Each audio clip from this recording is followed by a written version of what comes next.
સાસુમાં લઈને આવે તો સુરત થી આપણા માટે કેટલી બધી વસ્તુઓ.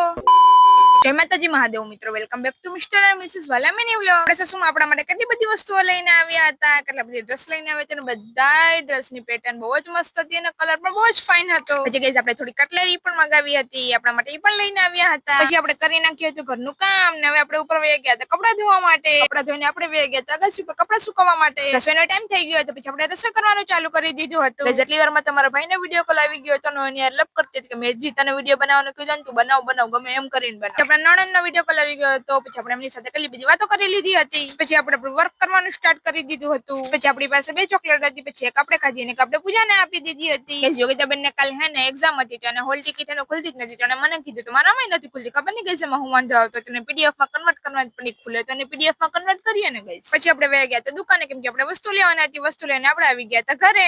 ઘરે આવીને થઈ ગયો તો રસોઈનો ટાઈમ. પછી આપણે રસોઈ કરવાનું ચાલુ કરી દીધું હતું. ગાઈસ આજે અમે બનાવ્યા હતા થેપલા, ને ગાઈસ પૂજા વણતી હતી, હું જોડાતી હતી. ગાઈસ હું ને પૂજા નીકળી ગયા હતા ગાડી શીખવા માટે. ગાઈસ પછી આપણે પહોંચી ગયા હતા સોડાની દુકાને, કેમ કે પૂજાને મજા જેવું નથી, તો આપણે એના માટે લઈ લીધી હતી સોડા. આપણા હસબન્ડ ને ખાવાની હતી મેગી, પછી આપણે એના માટે મેગી બનાવી નાખી હતી. બાય બાય ગાઈસ, ફરી મળીએ નેક્સ્ટ મિની વ્લોગમાં. જ્યાં સુધી જય માતાજી મહાદેવ.